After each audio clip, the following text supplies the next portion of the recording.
ntate wena maikutlo a hao ke a feng ka hore Lesotho ho thwe ebe karolo ya South Africa? Ka nnete nna ha ke na kgahleho ditabeng tseno hobane South Africa e tlo re tlisetsa bobodu bo bongata ka hara naha ka mona, le hore bobodu bo tlohang ka hara naha ka mona bo tlo ya ka ntle ho naha ka bona, e leng hore e tlo etsa bobodu bo bongata le hore hape taba ya bobedi e tlo nka karolo ya rona ya borena le dintho tse ding tse kang tsa bo sefi. Ke a kutlwa ke sa utlwisisi hore re ka Lesotho ka amana South Africa tiko.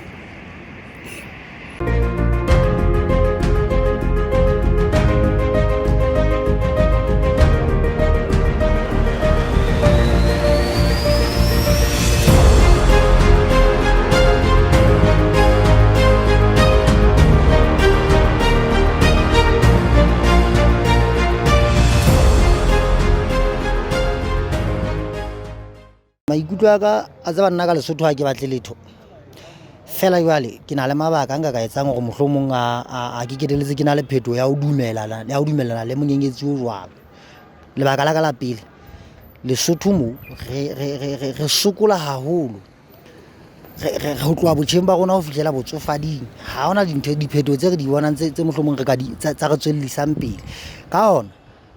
lona lebaka leno. Ehlile nna nka dumela hore di kopane e le hobane tshepo ya ka e le hore mohlomong ha se di kopane batho bana ba kamane ba ka keteletse mohlomong ba tla ka meralong yana e batlang e feta ya naha ya rona e be tjhe ho bonala ka naha ya rona ho sena batho ba nang le meralo e hlakileng ya rona re ka phela jwang qeting Ka ho ba naha ya bo rona ha e re fe letho, ho ka ba molemo hore di kopane hobaneneng babusi ba naha ena ho se ho le nako ba re thetsa mme ho sena diphetoho tsa letho. Nna ehlile ke kgothaletsa hore di kopane, mohlomong bophelo ba rona bo ka tswela pele.